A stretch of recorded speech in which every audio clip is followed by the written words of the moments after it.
విశాఖ జిల్లా గాజువాకలో AP IIC రీఫ్రాక్టరీస్ భూమిని ప్రభుత్వం స్వాధీనం చేసుకునేలా చర్యలు చేపట్టామని డిప్యూటీ స్పీకర్ రఘురామకృష్ణరాజు అన్నారు. దీనిపై అసెంబ్లీ కమిటీ హాల్లో పిటిషన్ల కమిటీ భేటీ అయింది. సమావేశంలో ఎమ్మెల్యేలు పల్లా శ్రీనివాసరావు, కొనతాల రామకృష్ణ పాల్గొన్నారు. విశాఖ స్టీల్ ప్లాంట్ నిర్వాసితుల ఆర్క్ కార్డు సమస్యలపై చర్చించారు. విశాఖపట్నంలో స్టీల్ ప్లాంట్ రీహాబిలిటేషన్ కార్డ్స్ కు సంబంధించి ఏపీ రిఫ్రాక్టరీస్ కి గతంలో ఇచ్చిన 174 ఎకరాల స్థలం 22A సమస్యల మీద సుదీర్ఘంగా చర్చ జరిగింది. ముఖ్యంగా ఏపీఐఐసి ఇండస్ట్రీస్ డిపార్ట్మెంట్ వారితో చర్చ జరిగింది. గాజువాక నియోజకవర్గంలో అగనంపూడి హైవేకి ఆనుకొని 173 ఎకరాలు రిఫ్రాక్టరీస్ ల్యాండ్ ఉందండి. అంటే ఇది 1991లో ఏపీఐఐసి వారు, అప్పుడు ఐడీసీ అనేవారు, వాళ్ళు ఏం చేశారంటే ఒక రిఫ్రాక్టరీ కంపెనీకి ఇవ్వడం జరిగింది.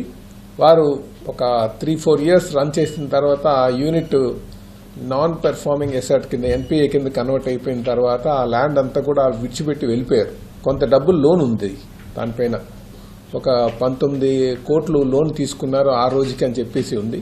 ఆ తర్వాత ఆ లోన్ పైన 45 కోట్లకి ఎవరో థర్డ్ పార్టీకి ఇచ్చినట్టుగా వినికిడి ఉంది. కానీ ఆ విలువ, ఆ ల్యాండ్ విలువ 2000 కోట్ల పైన ఉంటుందన్నమాట. త్వరితగతిన బ్యాంకర్స్ తో మాట్లాడి, ఎందుకంటే ఆ కొనుక్కున్నటువంటి వారు ఎవరో నాన్ పెర్ఫార్మింగ్ ఎసెట్ ని వాళ్ళు టేక్ ఓవర్ చేసి ఆ గవర్నమెంట్ దగ్గరికి వచ్చేటప్పుడు దానికి ఏపీఐసికి సంబంధించింది కనుక ఇది ఎన్ఓసి ఇవ్వనని చెప్పేసి అడ్డుపెట్టడం కూడా జరిగిందని విషయం మరి తెలిసింది. అందుకనే గవర్నమెంట్ కి చేతికి వచ్చేటట్టుగా చేయాలనేది మా యొక్క అభిప్రాయం.